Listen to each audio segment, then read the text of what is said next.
What is up, y'all? I know it's hard to see me. This gonna be one where you just gotta listen. That's pretty much all my videos anyways, is just listen. But I got in a argument, debate, whatever, on some Facebook comments, ESPN MMA. What a surprise. Who would have thought I'd get in an argument or a debate about fighting? Hold on, something rattling. Alright, so Cowboy Cerrone, Donald Cowboy Cerrone, is I guess coming out of retirement, and he's going to do 2 fights. Okay. I have not, even up until this moment, seen Cowboy's actual statement about coming out of retirement. I assume he did it on Twitter or Instagram. I do not know that. That is relevant because if he said something different, there could be context to this. There could be a lot of things at hand that aren't being factored in, and a lot of times when I read things through the media, that ends up being the case. But I read through multiple sources. Like after I see it on ESPN, I end up seeing like 6 different, dirt pages, whatever. Why do we call them dirt pages? I just call them dirt pages because it's Chael. That's kind of a rude statement. Anyways, I see a bunch of other ones saying it. But it says he's coming out of retirement for 2 fights. Now, what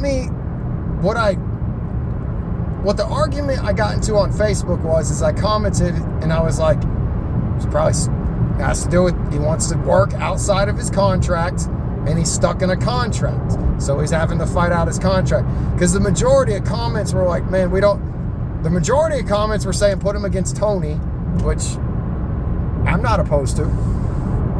And someone stop him. Like, don't let him do this. He's too old. Quit letting fighters do all this.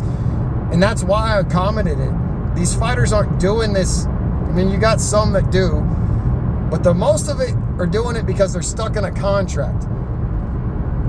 And I end up arguing with this guy. This guy swears that Cerrone could go do whatever he fucking wanted. And I thought at the beginning it was going to be a fair discussion. Like there would be good exchange of information. So I was like, man, I don't know, Jorge and Darren Till are the only ones. Jorge Masvidal and Darren Till are literally the only ones that they've let that do. They might have done that with Sage. I feel like Sage ran his contract out and didn't renew it. I could be wrong. But other than that, I can't think of anyone else. And I can think of a plethora on the opposite side where they couldn't get out of their fucking contract and they're forced to fight. And the worst one, when I think of Miesha Tate, that one just infuriates me. She went and had a fucking baby. She wanted to be done fighting, and she is forced to fucking fight so that she can go do other things involved with fighting to make money to provide for her family. It's absolutely atrocious and disgusting. All right, back to Cerrone. If Donald Cerrone was coming out of retirement just to come out of retirement and a love for fighting, why would he say he's doing 2 fights?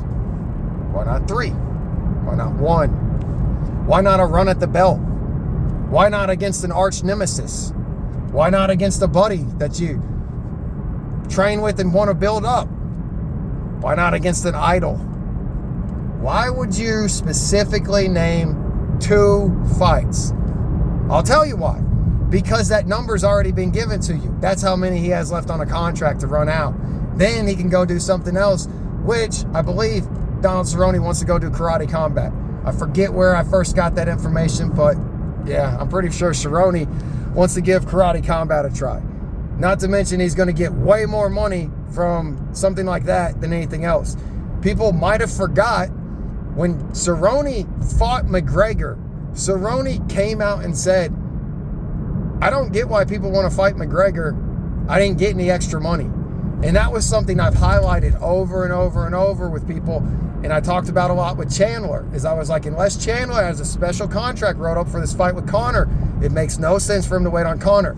People keep thinking they're going to get a payday fighting Conor when their pay does not change. Does that make sense? So, and Cerrone actually came out and said that. He was like, I didn't get paid any different fighting Conor than if I would have fought someone else.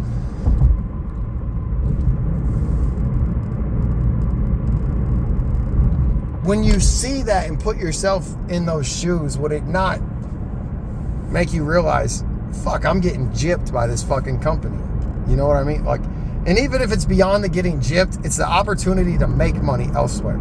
The dude can't make money in the craft that he loves and became a professional in. Think about that. He can't go do a celebrity fucking boxing.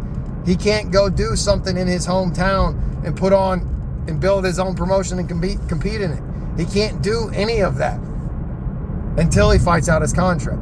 And we got to do something about these contracts. Let me see if I can just rattle off a bunch of names that are involved in situations like this.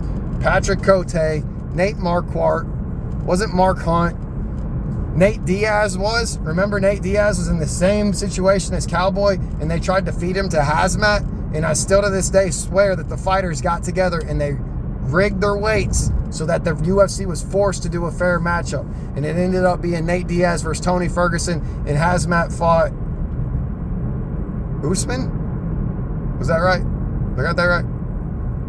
I might have the wrong opponent on that, but I think you guys remember the situation I'm talking about.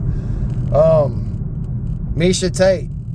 That one about Misha makes me so freaking mad. These are just some names. Now, I know a couple of those ones that I named, they're probably too old school for y'all to remember. Or for a lot of the people I've run into, that a lot of people just got into fighting the last couple of years. There is an even plethora of names that if we rattled off, you're not going to recognize them. Think of all the mid-carders that exist in this game that never make it to the main card, that never fucking make it to the title shot, never fucking become a superstar, never get famous. There are all kinds of people who are stuck in their fucking contract with the UFC. And if they want to get out of it, they have to be a feeder. They're going to feed them to someone that's going to beat the ever-living shit out of them to make that other person look good, like putting someone over in WWE. It's absolutely disgusting. Now, what I needed to point out the most before anyone takes the stance of, oh, they knew what they signed up for, oh, they know what they're doing, oh, they make a bunch of money. One, you don't know anything you're talking about, and they don't make a bunch of money. You've seen what like Connor and maybe one other person make, and you have no understanding of how little money there is in fighting. Two, the arguments I'm presenting have already won in a court of law. This is an antitrust violation with these contracts. It's already been decided and it's at the settlement stage. It is so much solid that the first settlement got rejected by the judge because the judge said $340 million is not enough to cover the expenses that were occurred and lost. And now I think they're negotiating at $380 million on a settlement.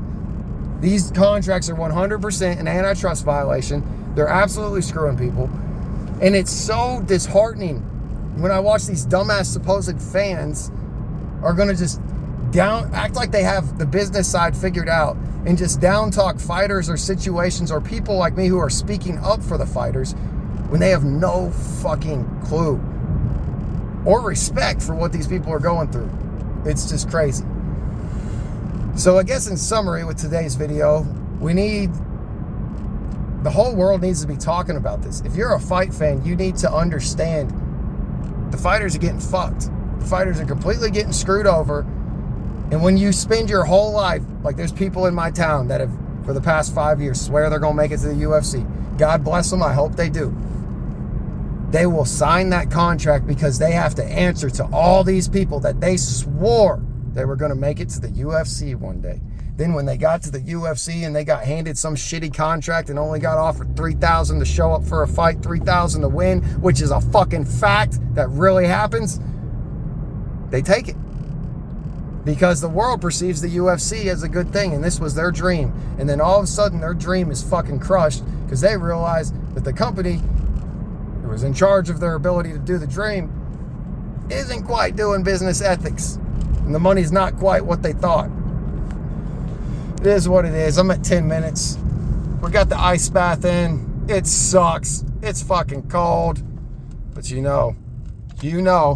And if you don't know, I will always let you know. Big time players make big time plays. And here at the War Lab, we do big things every round, baby. Talking about making that Tootsie Roll.